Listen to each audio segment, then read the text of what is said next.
Dakilang kapayapang,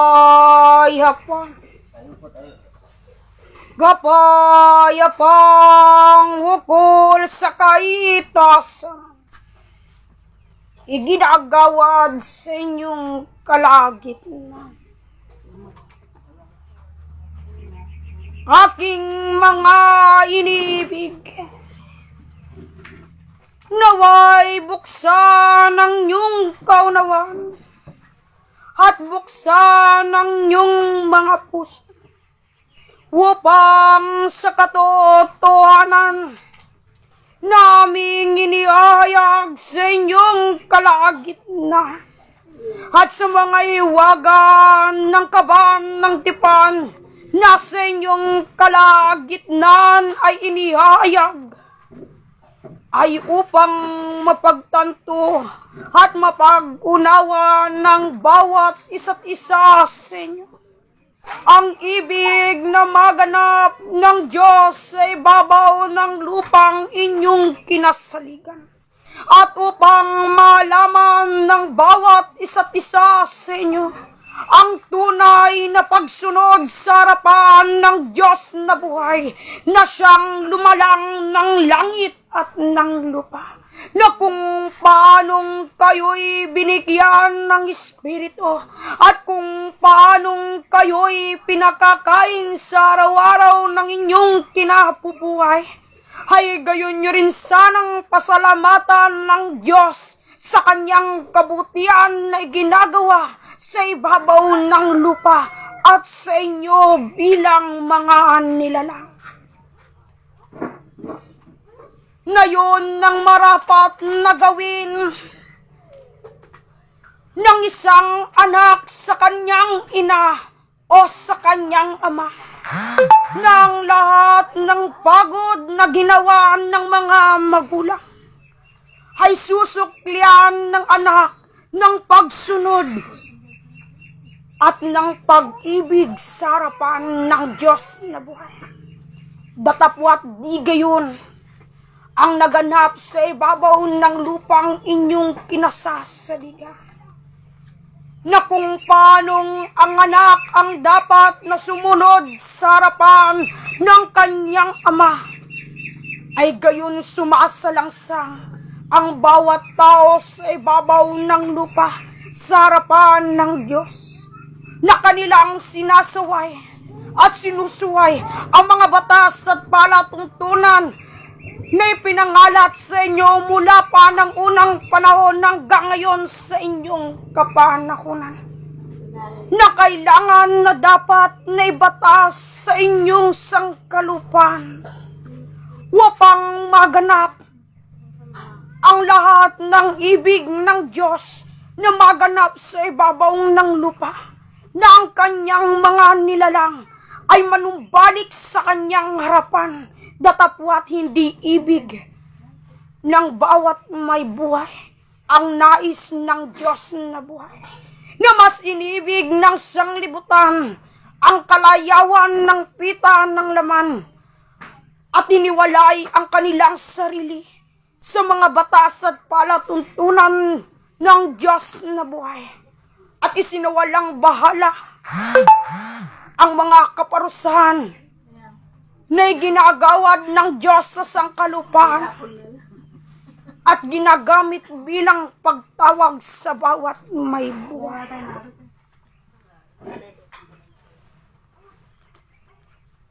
Halalahanin ng bawat may buhay na maraming panahon nang lumilipas,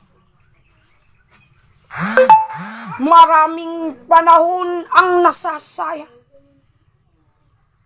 Ang iyong buhay sa ibabaw ng lupa ay nadaragdagan. Ang inyong pagtanda ay dumaratan.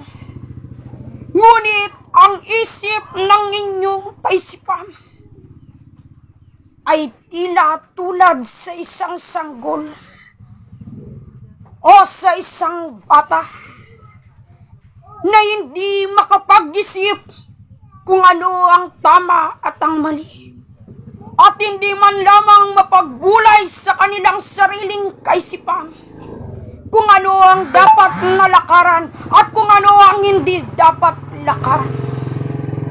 Nasa gayoy kayo ay mga nasa wastong gulang na kailangan na hindi na dapat pang turuan.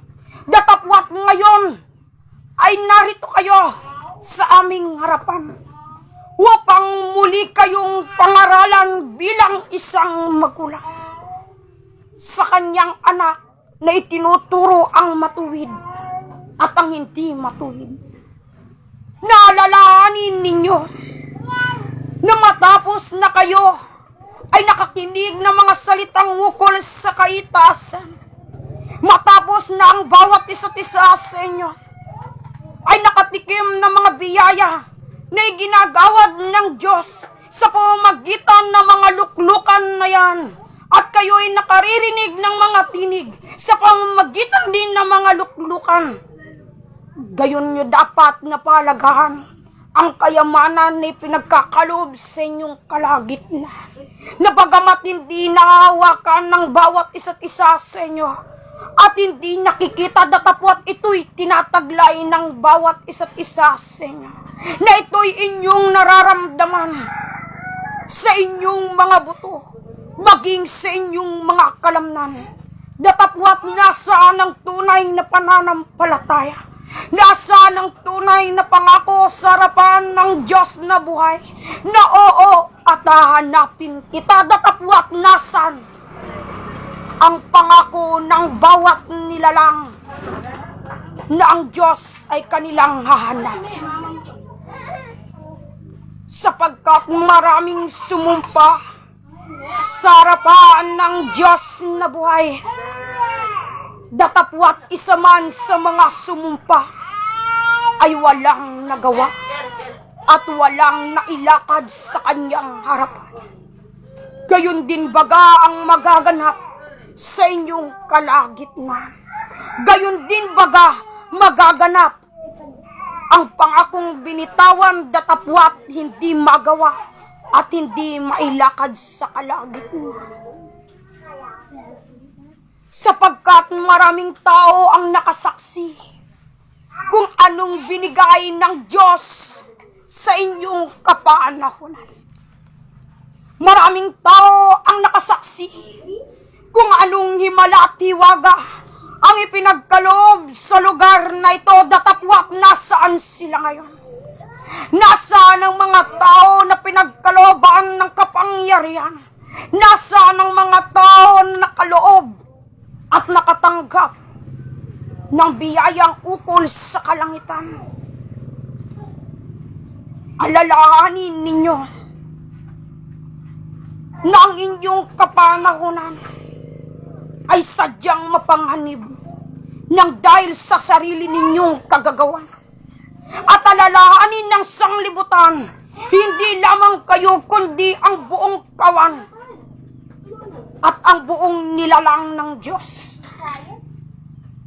na ang inyong kapanahunan ay wala ng kaligtasan kung hindi mahanap ang katotohanan. Sapagkat masdan nyo man ang inyong bansang kinasasaligan, masdan ninyo ang inyong tinuturing na magulang sa inyong bansang kinasasaligan, na sila bagay nakapagbibigay sa inyong harapan ng kaligtasan, na sila bagay nakapagtuturo sa inyo ng kabanalan, na sila bagay nagtuturo ng dapat ninyong lakaran na matuwid, at sila bagay nagtuturo sa inyong kapanahunan kung ano ang dapat naganapin ng tao sa ibabaw ng lupa. Ngunit ang lahat ng yaon ay wala, sapagkat hindi naimulat ang bawat tao sa kabanalan, at hindi nila iminulat ang kanilang mga sarili na makinig ng mga ebanghelyong nagmula sa kaitasan, ng mga tinig na nagmumula sa ilang, ay hindi pinakinggan ng bawat may buhay. Kaya't dumarating sa inyong kapanahunan ang mga sumpa at kakilakilabot na mga sala na hindi inaasahan ng bawat isa't isa sa inyo. Nasa akala ninyo'y ligtas kayo datapwat. Dumarating ang araw na kayo'y nasasalot ng dahil sa kakulangan ng inyong pananampalataya. Alalahanin ninyo, o tao, na huwag kayong umarap sa harapan ng Diyos na buhay ng isang pakunwari na pakunwaring may pag-ibig at may pananampalataya. Datapwat ang ninais lamang pala ay ang biyayang mula sa kaitasan. At ang mga taong gayon ay huwag umasa na makakamit ang buhay na walang hanggan at ang kaligtasan, sapagkat hindi tunay ang kanyang pananampalataya at hindi niya minahal ang Diyos ng kanyang buong puso at ng kanyang buong kaluluwa. Kaya't naganap ang mga bagay na ito mula noon at hanggang ngayon sa inyong kapanahunan, na napagbulay-bulay baga ng bawat nilalang kung ano ang marapat na gawin sa harapan ng Diyos na buhay, upang ang Diyos ay mahabag sa inyo.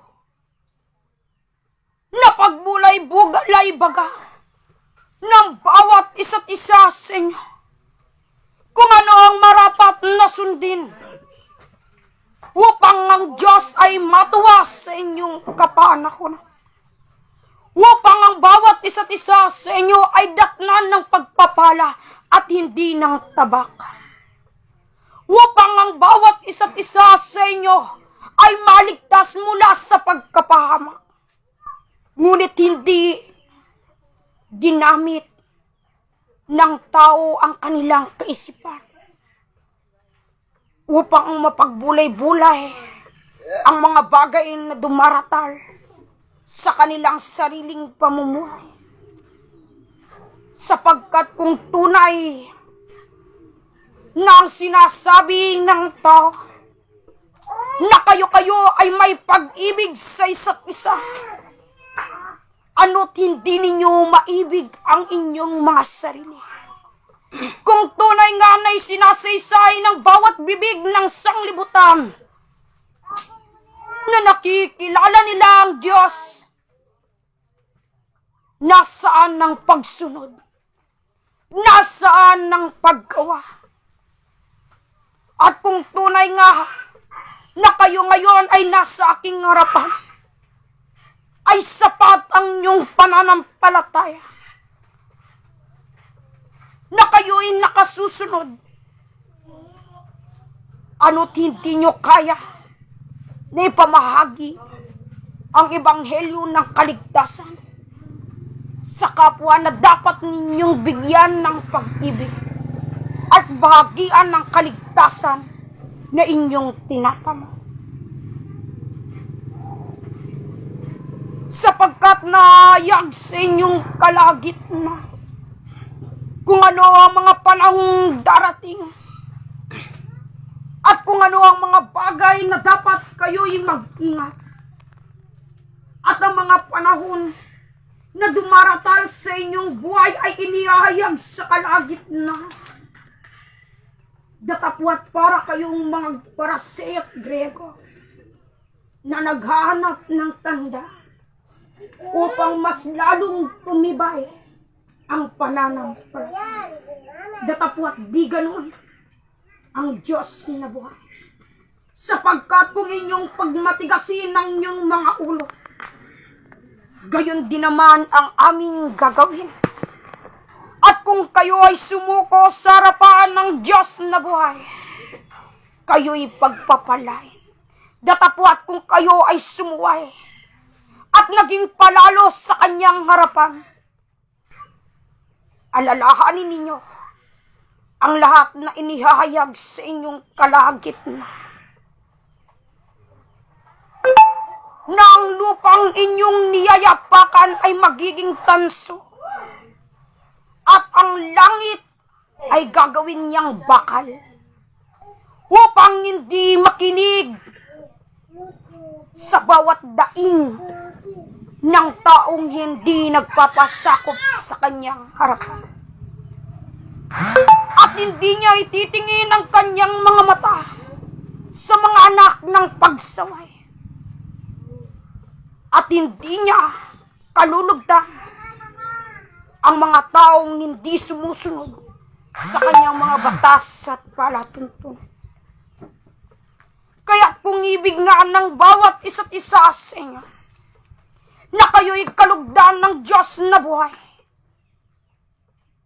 kayo'y manumbalik ng tapat sa kanyang harapan, na kayo'y sumunod sa mga palatuntunan na inyong napakikinggan at gawin ninyo ang unang hakbang upang kayo ay makapunta sa buhay na walang hanggan. Sapagkat katotohanan inihahayag sa inyo. Sa tagal ng panahon na muling gumagamit ang Diyos na buhay ng mga tao upang gawing mga luklukan at kanyang sinusugo sa iba't ibang dako upang ang tao ay maligtas nang hindi lamang sa pananampalataya kundi sa paggawa at pagsunod. Kaya't ano ang ibig ng bawat isa't isa sa inyo? Na kayo ay paririto lamang ng dahil sa pakinabang? Na kayo ay harap sa Diyos na buhay na isang malinis, na parang isang haing buhay? Datapwat ang ibig lang pala ay makatamasa ng biyayang mula sa kaitasan. Alalahanin ng bawat isa't isa sa inyo. Ang Diyos ay sumisiyasat ng pag-iisip. Kanyang tinatarok ang bawat puso ng bawat tao. Sapagkat walang lihim na hindi mabubunyag, na hindi niya makikita. Bagamat ang bawat isa't isa sa inyo ay nasa aming harapan, nakasisiguro baga ang bawat isa't isa sa inyo sa inyong mga sarili. Kung kayo ay nakaharap sa Diyos na buhay, na may tapat na pananampalataya, o kaya'y kayo'y humaharap ng dahil sa sariling pakinabang. Alalahan niyo ang mga bagay na ito, sapagkat minsan na kayong nakalasap, minsan na kayong pinagkalooban, at hindi ninyo pinalagaan, at inuwi sa walang kabuluhan. Kung paano ang Ama sa ibabaw ng lupa, at kung paano ang Ama sa laman ay nagdaramdam sa kanyang mga anak, ganon din ang Diyos sa kaitasan.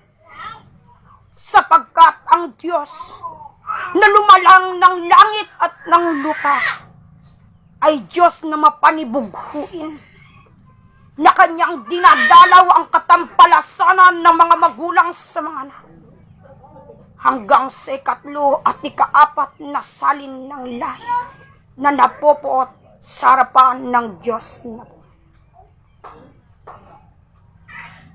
Kaya't kayo ay mga gulay.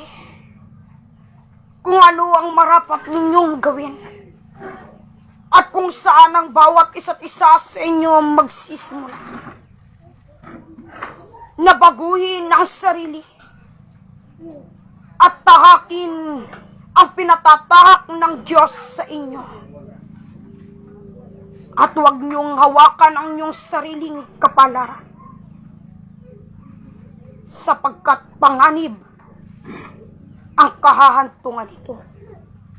Datapwat kung ang Diyos ang siyang humawak ng inyong mga kapalaran. Katotohanan ang inihahayag sa inyo. Kailanman ay hindi kayo uuwing walang kabuluhan sa kaitasan. At kailanman ang bawat isa't isa sa inyo ay pagpapalain ayon sa ibig at ayon sa pangangailangan lamang. Kaya't huwag niyong nasahin ang kayamanan sa sanlibutan at huwag ninyong nasahin sa inyong mga sarili na ang lahat ng mga bagay sa ibabaw ng lupa na inyong pinahalagaan ay mapaparang at mauuwing wala kabuluhan. Napag-una. Alalahanin ninyo ang itinuturo sa inyong kalagitnaan. At huwag kayong maging tulad sa isang tao na tumingin sa isang salamin na pagdakay nakikita niya ang kanyang sarili pagka siya'y nakarap. At kung siya'y lumisang sa harap ng salamin, ay hindi niya na makita ang kanyang pagkatao at hindi niya na makita kung ano ang kanyang kinikilos sa ibabaw ng lupa. Kaya't kayo'y maging masunurin bilang anak ng kataas-taasan upang tunay nga na may saysay sa inyong kalagitnaan na kayo at kayo na nga ang anak ng kataas-taasan. Kaya't sa inyong kalagitnaan, sino man sa inyo na sumunod sa mga batas at palatuntunan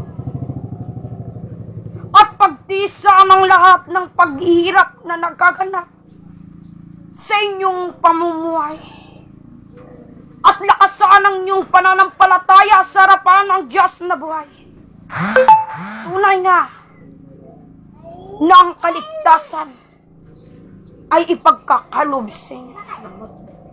At ang pagpapala na ibig ng bawat isa't isa sa inyo ay magaganap. Datapwat ayon sa pagsunod, ayon sa paggawa sa harapan ng Diyos mo. Sapagkat ang lahat ng lakad ng tao sa ibabaw ng lupa ay may kaakibat na ganting galaw at hatol na kung kayo ay gumawa ng kabanalan ay may ganting pala kayo sa harapan ng Diyos na buhay. Datapwat kung kayo ay lumiko ng landasin at inibig ang kalayawan ng pita ng laman, katotohanan inihayag sa inyo, ikaw din ay may pagpapala. Datapwat huwag mong asamin na ang pagpapalang iyo'y mabuti, sapagkat masama ang iyong nilakad sa ibabaw ng lupa. At yan lamang ang aking daladala sa inyong kalagitnaan, na ako'y sinugo sa kaorasang ito upang iayag ang mga ibig ng Diyos sa kaitasan. At kung ano ang aking nasisiyasat sa inyong daigdig na kinasasaligan. Muli, ako ang patron ng kaitasan, pulisya ang pangkalawakan, San Miguel Arcangel.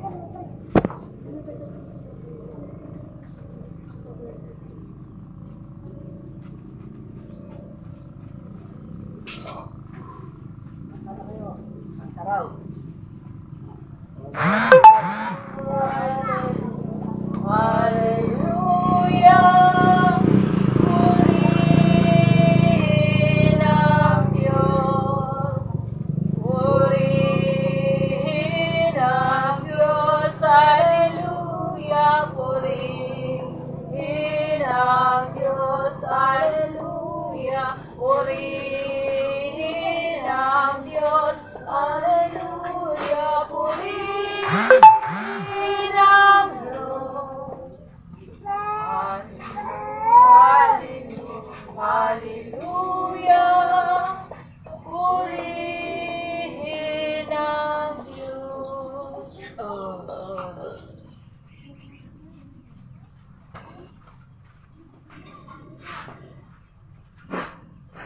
Tunay ng pag-ibig ay pinagkaloob sa inyong kalagit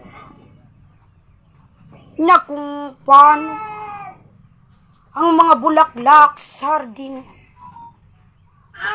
ng kay gandang tingnan at may mahalimuyak na amoy.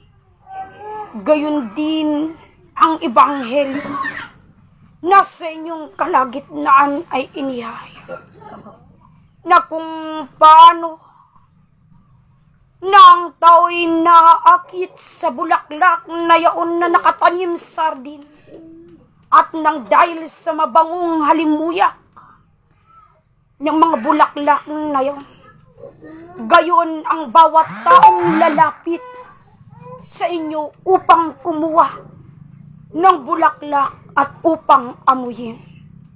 Ganyan ang ebanghelyo sa kalagitnaan na kailangan na humalimuyak sa inyo na bilang mga isang bulaklak na magandang tingnan at masarap amuyin. Gayon din sana ang inyong pangangaral sa kalagitnaan upang ang bawat tao na nakikinig ay mabuksan ang kanilang kaunawaan, upang ang bawat taong tumitingin ay magandaan, hindi sa inyong labas na pagkatao, kundi sa gandaan ng sinasalita ninyo sa kalagitnaan. Halikaw ng sugo, sapagkat ako'y bumisita sa kalagitnaan upang magsaysay ng aking ibig.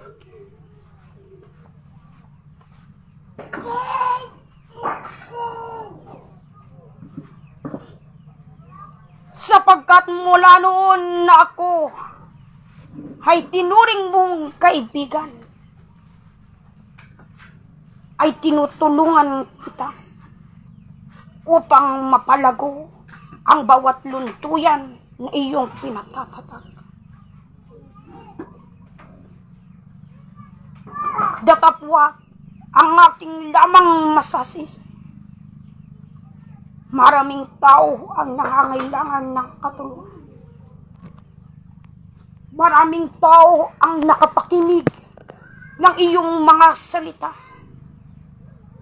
At marami na ring tao ang aming pinararating sa iyong tahanan, maging sa dakong ito.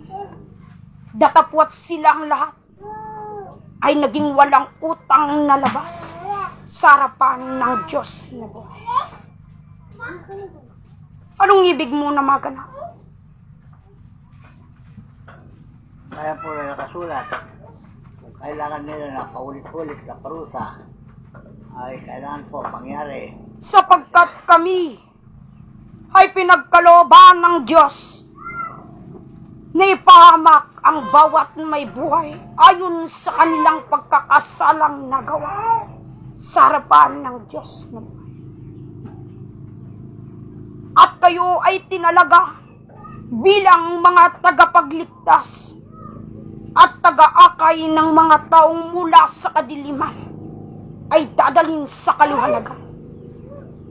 Yun po nararapat.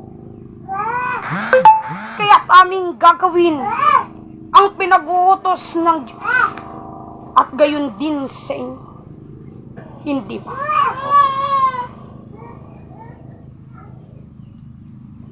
Sapagkat matagal na panahon na hindi kita nakausap. Salamat na. Ikaw bagay nagagalak na makausap din ako. Tagal na. Pinanabigan ko na. Nausap tayo muli. Sapagkat ako man ay nagalak na muli kong naramdaman Ano pa niyo siya si Madam ang Kim? presensya ng unang sugo sa sangre.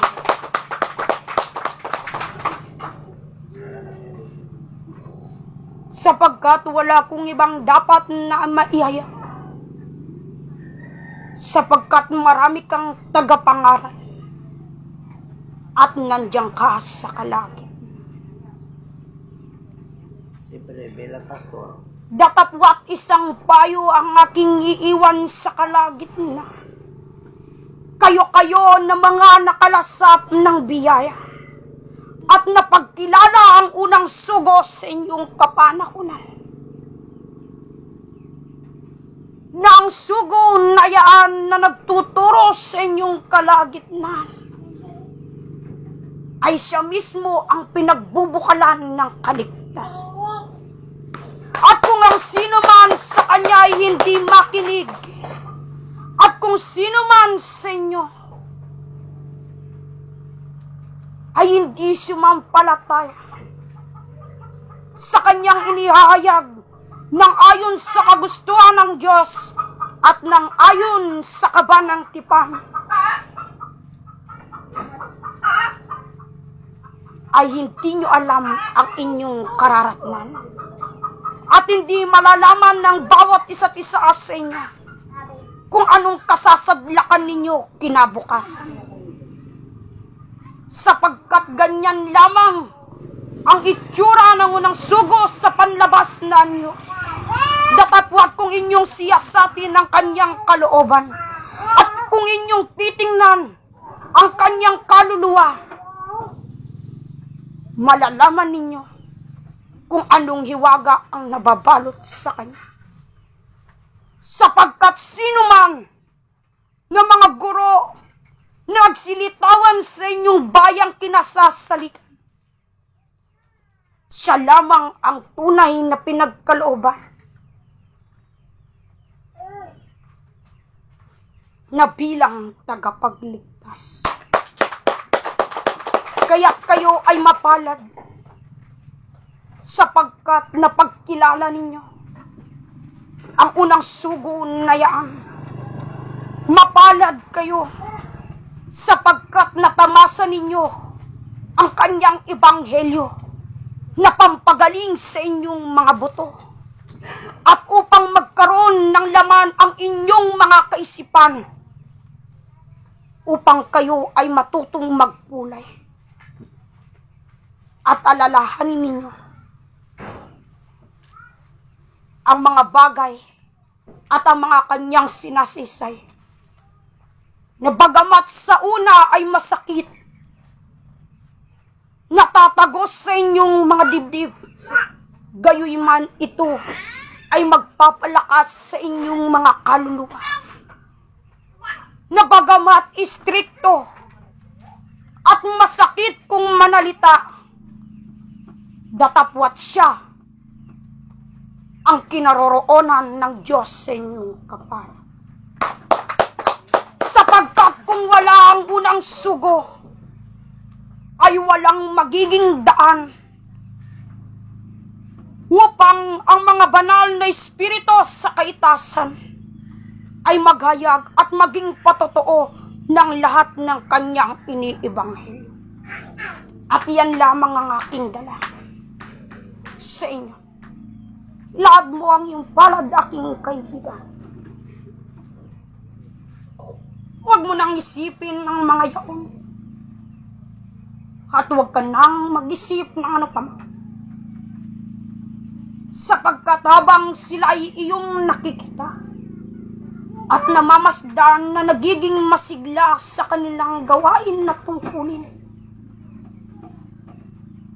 ganun din masisigla ang Diyos at kami natulungan kayo.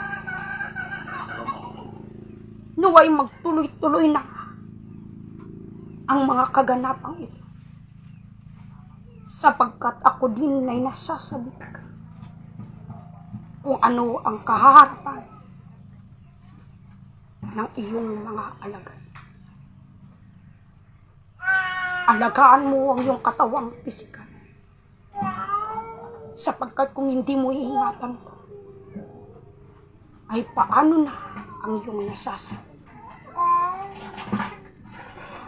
Sapat na sila'y iyong subuin upang sila'y matuto sa kanilang dapat salitay. Napag-una. Hindi na ako pa magtatagal. Ako ang haring makinig. Haring makinig. Harapan niyo siya. Palakpakan daw ninyo. Okay, iyan ang tutulong sa atin kasama ang inang lupa. Nga siya magbibigay ng katagalaan. Kaya, kamalingan na tayo, kagaya na nasusulat, na magkaisa na tayo ng pag-isip. Basahin. Pilipos 2:1.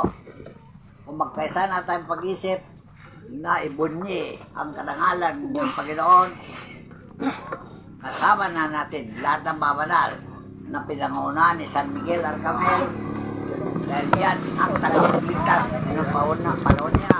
Original yan hanggang sa panahon natin. San Miguel, palaban siya.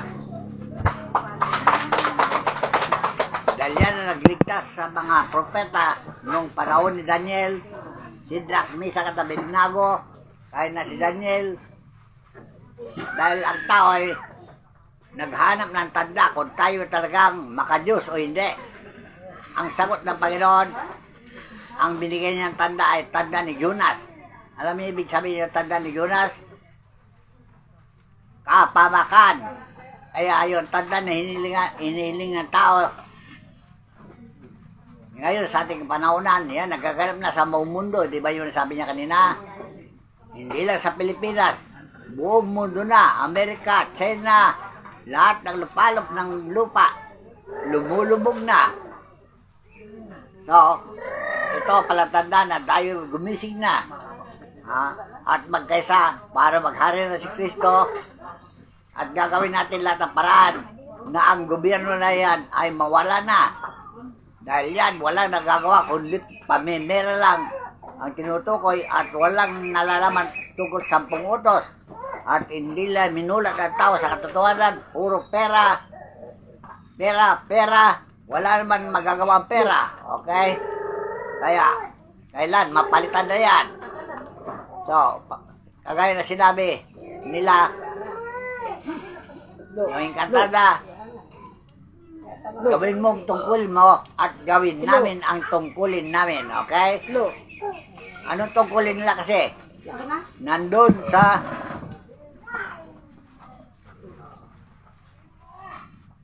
sa Revelation chapter 7. Yan ang tungkulin niya. Madam makiling, huwapatay, na mamarusa sa mga tao. Ako naman ay magmumulat sa mga tao.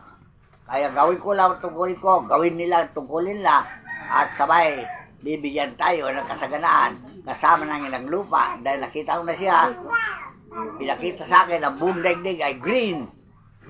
Ibig sabihin, masagana ang buhay dahil lahat ng punong kahoy o halaman magbubunga at lahat ng mga isda ay dadami. Tandaan nyo, yan ang sinabi nila. Okay? Kung sinabi ng Diyos, gagawin din nila dahil sila ay utusan lang ng Diyos. Okay, basahin mo na. Revelation, Apokalipsis 7 mula 1. At pagkatapos nito, ay nakita ko ang 4 na anghel na nakatayo sa 4 na sulok ng lupa. Alright. Alam niyo sa apat na anghel na yan? Yan ay si Socrates, si Norway, at si Dolare, at si Franklin. Alam niyo Franklin? Yan ang nagdudulot ng gera. Tandaan niyo katapusan ng mundo. Kung di tayo tatalima. At yung mga sakit na naglalaganap ngayon ay si Socrates, prinsipe ng kalangitan, nakasama si San Miguel, sila ang mamarusa kayo sa sangkatauhan. Alright, yung bagyo na yan ang magpapalubog sa Pilipinas kung di natin mapigilan. So, yung pangalawa na. Na pinipigil ang apat na hangin ng lupa upang huwag humihip ang hangin sa lupa o sa dagat man o sa anumang punong kahoy. At nakita ko ang ibang anghel na umakyat mula sa sikatan ng araw na taglay ang tatak ng Diyos na buhay. At siya'y sumigaw ng tinig na malakas na sa apat na anghel na pinagkalubang may pahamak ang lupa at ang dagat na nagsasabi, huwag ninyong ipahamak ang lupa, kahit ang dagat, kahit ang mga punong kahoy, hanggang sa aming matatakan sa kanilang mga noo ang mga alipin ng ating Diyos. Okay. Kilala niyo yung anghel na yun? Iisang anghel pero marami sila kung tayo nagkakaisa. Amen? Yung pagkakaisa ang kailangan. So, yung sapat dito o kapulungan dito, huwag niyong iwawalang bahala. Dahil mahalaga sa Diyos. Ano sinabi niya kanina? Parang bulaklak na pinapandong nila, maamoy na babango at magandang tingnan kung tayo nagkakaisa ng prinsipyo at pag-iisip at katuwiran. Pilipos 2:1. Yung isang anghel na yon, marami sila, pero iisa sila kung nagkakaisa. Ang bilang nila ay 144,000 na banal. Okay? Na ang kan Israel. So, alam Israel, original na manamba sa Espiritu, si Israel. Na anak ni Abraham. Kaya si Abraham, siya ang promotor ng krusado para sa kapayapaan. Kaya ang tatak na noo, cross. Saan nakalagay yung cross? Sa mga Katoliko. Sa simbahan, maling paniwala yun. Maling pagmumulat. Dahil ang simbahan, tayo. Kaya tingnan nyo yung tatak ko sa noo. Oh, may cross talaga dahil ako ang templo ng Diyos. Amen? So, bawat isa sa inyo, malagyan ng cross bilang tanda na pakikipaglingba. Amen? Alright, so, maliwanaw yan. Dahil nasabi niya kanina, nung isilang kayo sa mundong ibabaw, laking tulad ng magulang niyo. Pero nung laki na kayo, dago na kayo. Nakalayag ka pa naman. Okay? So, wag na huwag mangyari Dahil nung isilang tayo sa mundong ibabaw, umiyak tayo. Uha! Uha! Uha! Di ba gano'n? Ano ibig sabihin nyo? Opo, Ama, hahanapin kita. Nung paglaki ninyo, magbinata na kayo. Mag-alaga na kayo. Ang hinahanap nyo ay asawa. Hindi Diyos. Samantalang ang Diyos ay asawa natin. Di ba yun ang sabi ng Biblia? Kayo magbalik loob sa akin. Kayo tumatalikod na mga anak. Kapag ako'y asawa ninyo, pero naghanap kayo ng ibang asawa, kapatid lang ninyo yun. Okay? Kasi pati magulang nyo, kapatid lang niyan. Ang asawa natin ay Diyos. Amen? So, hindi nyo hinanap siya, pero kayo ang hinanap niya. Sinong ginamit niya? Di ba ako? Alright. At kami ngayon, naswasaklulo sa inyo, dahil yan ang tunay na relihiyon na sinasabi ni Santiago. Sipasabi mo na, 1:12. Ng Santiago. Ang tunay na relihiyon, kung talagang kahit hinahanap nyo, relihiyon, ito hindi relihiyon ito kaharian ng langit na ito. Basahin mo.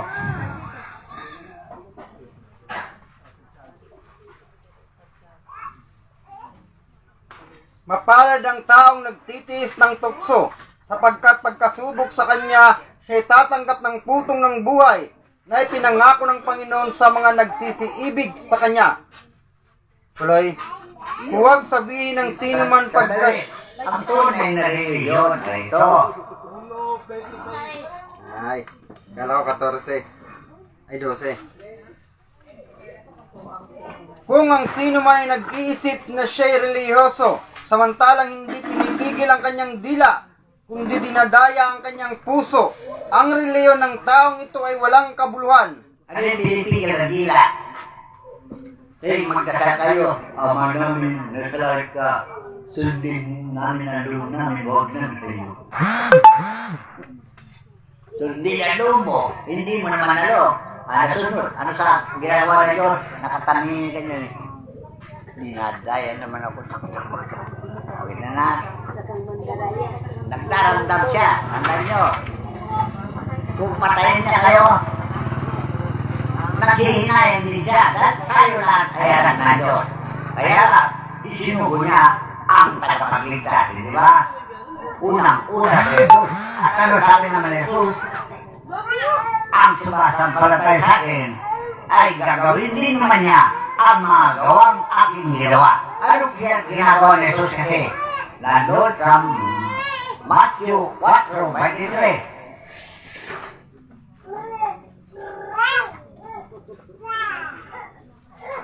At nilibot ni Jesus ang buong Galilea na nagtuturo sa mga sinagoga nila at ipinangangaral ang ebanghelyo ng kaharian at nagpapagaling ng lahat ng sari-saring sakit at ng lahat ng karamdaman na nasa mga tao.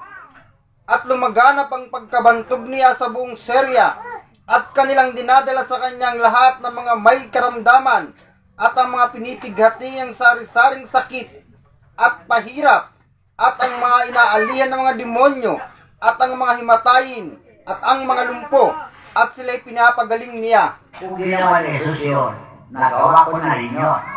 Sino dito ang inalihan ng demonyo? Grabe na. So, maniwala kayo, nung nagawa ni Jesus, ginawa ko rin, at kapuri-puri pa sa Diyos yun. Kaya kung magawa ninyo yun, gawin din ninyo. Hindi salita, kundi sagwa, okay? Sana nga. Ito nyo. At marami parating dito, kaya handa ninyo sa ninyo. Palakasin nyo yung biyaya nyo. Upang sa ganon, handa kayong sumaklulo. Dahil yan ang kailangan mangyari. Si Kristo, sinabi ko na kanina sa inyo, iisa lang siya. Pero ngayon, dadami na siya. Amen? Amen. Sana nga. Sana all. Basahin mo. Yung Mateo o yung ano na, Santiago? Santiago, all you say. 27 na. Ang dalisay na relihiyon at walang dungis sa harapan ng ating Diyos at Ama ay ito: dalawin ang mga ulila at mga babaeng bao sa kanilang kapighatian. Ano yung ulila? Walang Diyos at yung babaeng bao. Walang asawa. Ang asawa niya, demonyo. Hindi asawa ng Diyos, okay? Ano pa? At pag-ingatang walang dungis ang kanyang sarili sa sanglibutan. Alright. Huwag kang magkakamali. Baka matukso ka. Kaya ni Budoy. Kaya ni Akira. Ano ginawa ni Akira? Natukso dahil sa kayamanan na pera na pinagpain ni Satanas. Kaya ako, sa 50 anyos, na paglilin ko sa Diyos, hindi ako natukso. Dahil nung tayo ko ang turang ilaw doon sa cruising. Malolos, Bulacan, inamin ako ng demonyo na laban. Hindi yung laban nila ni Jesucristo dahil ang laban nila si Jesucristo, tagisan ng talino. Ang laban namin, talagang lakas. Alright. Nakita nyo yung beer na Red Bull? Dalawa baka nakaharap. Siya yung Black Bull, ako yung Red Bull. Nung nagbundo na kami kasi lakas na 300,000 na voltahe ng electricity. Ang sumabog, baliw kami knockdown. Nahalo kami sa daan. Pero nauna akong tumayo. Nung makatayo ako, nakita ko siya, nakahiga, nakapuro sa mata. At nakalamit ang dila niya sa metro. Hindi na nagising. So, yun ang laban namin, dalawa. Kaya itong Bulacan na ito, na pinugaran ng demonyo, Bulacan, Pampanga, Tarlac, wala na siyang karapalan dahil natalo ko na siya. Amen? Sana mananalo rin kayo na huwag kayong patukso. Okay? Dahil sa 50 taon ako'y naglilingkod, hindi ako nagpayaman. Dahil ang espiritu ko nasa Biblia. Isaiah 53. Ibasahin mo.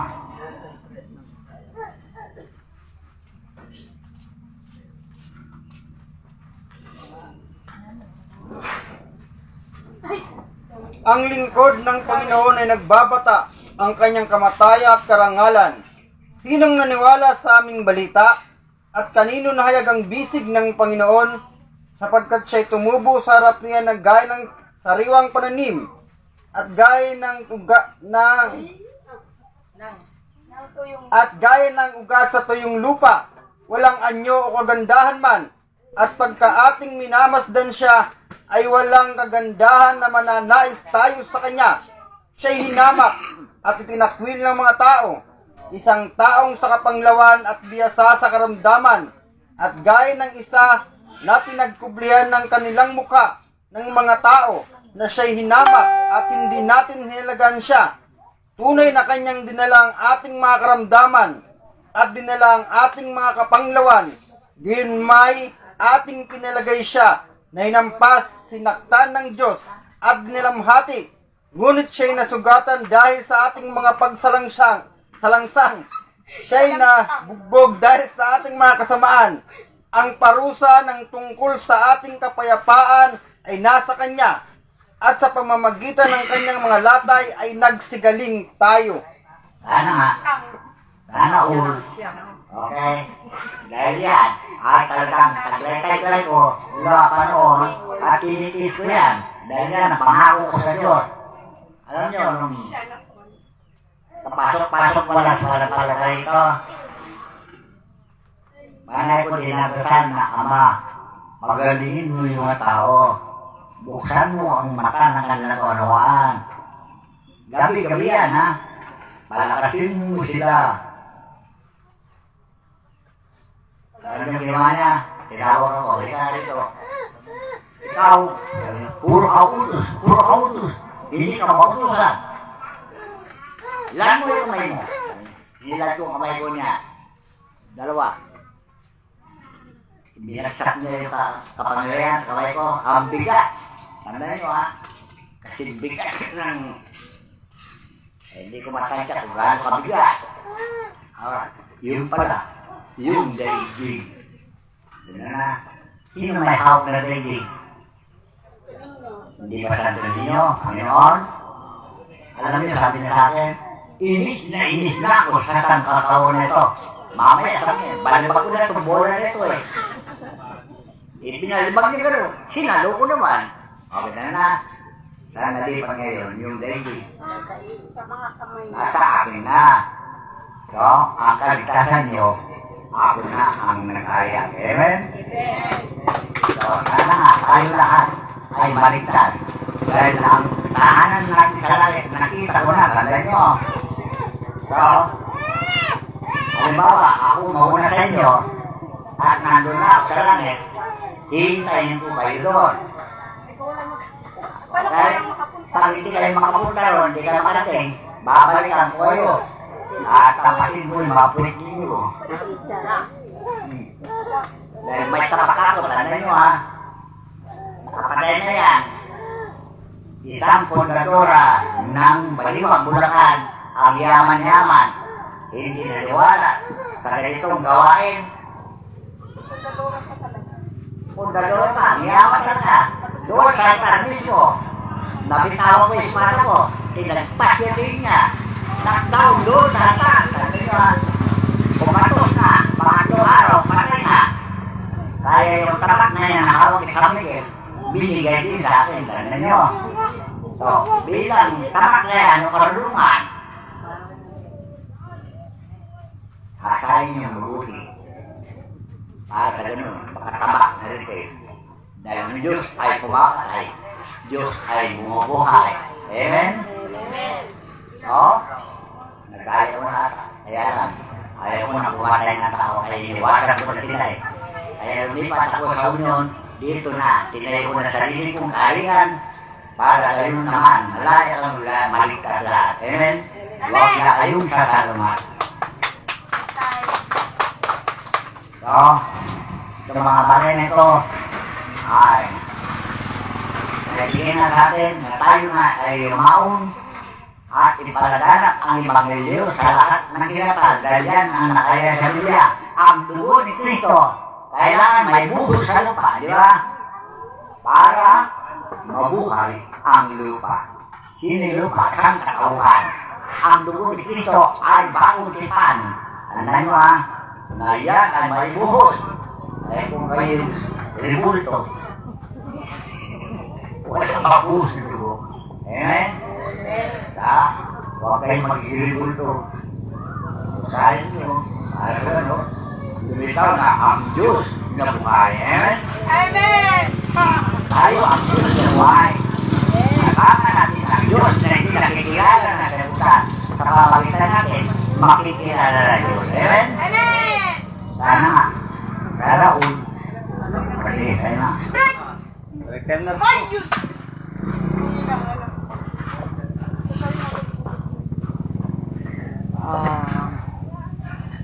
Ito na, ano na sabi. Sabi nga ng pundadora, magpatalastas muna tayo. Break. Medyo gutom na tayo yung iba eh. Sige, patuloy na lang po natin mamaya.